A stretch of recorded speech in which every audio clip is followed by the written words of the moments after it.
Hello everyone, welcome to my channel Education Under Biology. Today I am going to discuss glycogenolysis. कल हमने glycogenesis पढ़ा था और आज हम ग्लाइकोजेनोलाइसिस पढ़ेंगे। एक बार रिकॉल कर देती हूँ।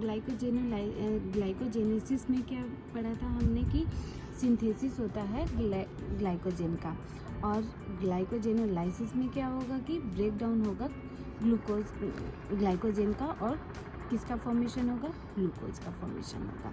ठीक है, अब स्टार्ट करते हैं ग्लाइकोजेनेसिस का। ये एक कार्बोहाइड्रेट मेटाबॉलिज्म का प्रोसेस होता है, फिनोमेनन होता है, और इसमें ब्रेक डाउन होता है ग्लाइकोजेन का ब्रेक डाउन होगा और ग्लूकोज का फॉर्मेशन होगा। ठीक है, ये प्रोसेस ग्लाइकोजेन पूरे बॉडी सेल्स में प्रेजेंट होता है, पर मेनली कहाँ पे प्रेजेंट होता है, लीवर और मसल सेल्स में प्रेजेंट होता है। और इसका जो फाइनली मेन प्रोसेस कंप्लीट होने के बाद जो हमें मिलती है, वो क्या मिलती है, एनर्जी मिलती है। ठीक है, पूरे बॉडी को। मसल सेल्स इस ग्लूकोज को तो डायरेक्टली क्या करते हैं, एब्जॉर्ब कर लेते हैं, बट जो हेपेटिक सेल्स होते हैं वो किसमें, ब्लड स्ट्रीम में रिलीज़ कर देते हैं। और जितने भी अमाउंट ग्लूकोज का हमारे बॉडी ने यूज़ किया होता है, कंज्यूम किया होता है, उतने amount of glucose blood stream में दोबारा हेपेटिक सेल्स क्या रिलीज़ कर देते हैं। ठीक है, उसके बाद क्या होता है, ग्लाइकोजेन जितने ग्लूकोज बच जाते हैं हमारे, वो किसके रूप में स्टोर हो जाते हैं, ग्लाइकोजेन के रूप में स्टोर हो जाते हैं लीवर में। और ये ब्लड शुगर लेवल को भी मेंटेन करने का काम करते हैं, इसलिए इसको रिजर्व फ्यूल मटेरियल के रूप में भी जाना जाता है। और इसके जितने सारे ग्लाइकोजेनोलाइसिस के जो स्टेप्स होते हैं, प्रोसेस को कंप्लीट होने में जितने स्टेप्स पार्टिसिपेट करते हैं, वो सारे स्टेप्स बिल्कुल सिमिलर होते हैं, किसके, ग्लाइकोजेनोलाइसिस के सिमिलर होते हैं। सिर्फ क्या डिफरेंस होता है, इसमें यूरिडीन डाइफॉस्फेट का डिफरेंस होता है। इसमें क्या होते हैं, यूरिडीन डाइफॉस्फेट जो हैं वो बाईपास हो जाते हैं, हट जाते हैं। ठीक है, और यहाँ किसका फॉर्मेशन होता है, ग्लूकोज का फॉर्मेशन होता है। उसमें सिंथेसिस, ग्लाइकोजेनेसिस में क्या होता है, ग्लाइकोजेन का सिंथेसिस होता है, और इसमें क्या होता है, ग्लूकोज का सिंथेसिस होता है। ठीक है, अब इस प्रोसेस को स्टिमुलेट कौन करता है, इस प्रोसेस को स्टिमुलेट करता है ग्लाइकोकॉर्टिकॉइड्स। ठीक है, और सिक्रेटेड किसके थ्रू होता है, एड्रेनल कॉर्टेक्स के थ्रू सिक्रेटेड किया जाता है। और इसमें इस जो इफ़ेक्ट होता है, इस प्रोसेस को कंप्लीट होने को जो इनिशिएट करता है, ग्लाइकोकॉर्टिकॉइड्स इनिशिएट करता है।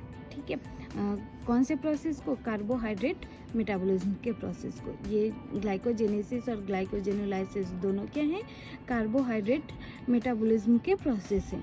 ठीक है, बहुत इंपॉर्टेंट प्रोसेस हैं।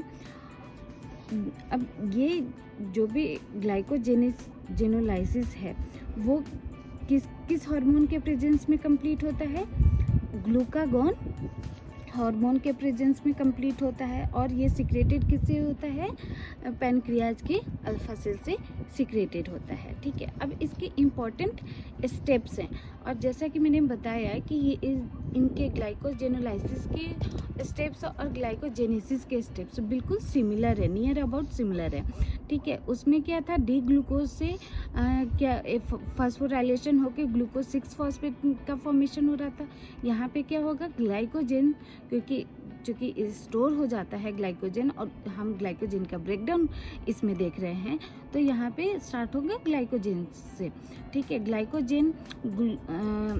ग्लूकोजेन फॉस्फोराइलेज एंजाइम के प्रेजेंस में क्या फॉर्मेट करेगा, ग्लूकोज 1 फॉस्फेट का 1 फॉस्फेट फॉस्फोग्लूकोम्यूटेज के प्रेजेंस में किसका फॉर्मेशन करेगा, ग्लूकोज 6 फॉस्फेट का फॉर्मेशन करेगा। हमने पहले भी देखा था कि म्यूटेज के प्रेजेंस में क्या होता है, फॉस्फेट ग्रुप का अल्टरेशन हो जाता है, मतलब ग्लूकोज के 6 कार्बन एटम से जो फॉस्फेट ऐड हुआ होता है वो 1 पे ऐड हो जाता है और 1 से 6 पे ऐड हो जाता है। ठीक है, उसके बाद क्या है, जो कि यहाँ पे फिर ये किसके ग्लूकोफॉस्फेट काइनेज के प्रेजेंस में किसका फॉर्मेशन करेगा, ग्लूकोज का फॉर्मेशन करेगा।